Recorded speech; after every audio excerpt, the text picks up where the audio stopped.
Sémiologue que vous êtes m'intéresse sur ce phénomène.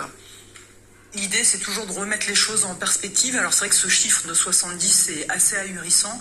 Je sais que vos collègues apparemment de France Info avaient fait un montage en montrant que c'était pas 70 mais 63 et en montrant que finalement il y avait quand même une baisse des refus d'obtempérer. Mais ils avaient eu quand même la délicatesse de stipuler et de signifier que en fait c'est les refus d'obtempérer graves avec des accidents mortels qui eux augmentent. Donc ça donne l'impression que voilà, comme il y a une gravité qui elle augmente, bah, quelque part, ne serait-ce qu'en termes de perception, ça fait augmenter le chiffre de refus d'obtempérer. Mais puisque on parle des chiffres et que justement il faut toujours s'interroger et les remettre en perspective. Moi j'aimerais bien qu'on parle un petit peu aussi de l'éléphant dans la pièce, et puisque on s'intéresse à la question du profil et de la sociologie, eh bien voici quelques autres chiffres à vous livrer. 84% des auteurs présumés d'accidents mortels sont des hommes. 95% des personnes qui volent des véhicules sont des hommes. Ça vient d'où vos chiffres C'est les chiffres du ministère de l'Intérieur de 2019, et 97% de refus d'obtempérer, ce sont des hommes. Donc vraisemblablement,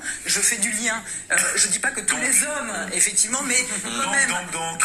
Mais c'est quand même intéressant de se dire il y a vraisemblablement un souci dans la construction de la masculinité. Qu'est-ce qu'on entend aussi, puisque à juste titre vous disiez, mais qu'est-ce que ça rend compte de notre société? Qu'est-ce que ça dit de nous? Bon, bah dans certains milieux, peut-être, puisque justement on parlait de cette sociologie-là, en tous les cas, la construction de la masculinité pose quand même un sérieux problème, et moi je suis quand même surprise que cette dimension-là ne soit jamais soulevée. Il y a des travaux pourtant de chercheurs, je pense à Lucille Petvin qui justement avait parlé du coût de la virilité. Il y a un moment donné, il va falloir se poser la question de quelle société on veut et quelle masculinité, quelle virilité est-ce qu'on propose, et d'un point de vue de l'éducation, qu'est-ce qui est transmis. Nathan.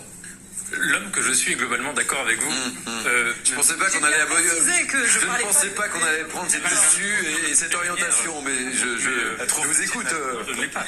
Je vous écoute, Élodie. Ce que je veux dire, c'est qu'il me semble qu'il y a un grand danger face à ce genre de phénomène, qui est un danger de perception. C'est qu'en effet, ce qui s'est passé est absolument tragique, et la mort de ce livreur qui allait au travail, qui se fait tuer pour rien, c'est absolument insupportable, inacceptable, injustifiable, tous les mots que vous voulez. Mais le danger qu'il y a à voir ça, c'est, si vous voulez, quand on réagit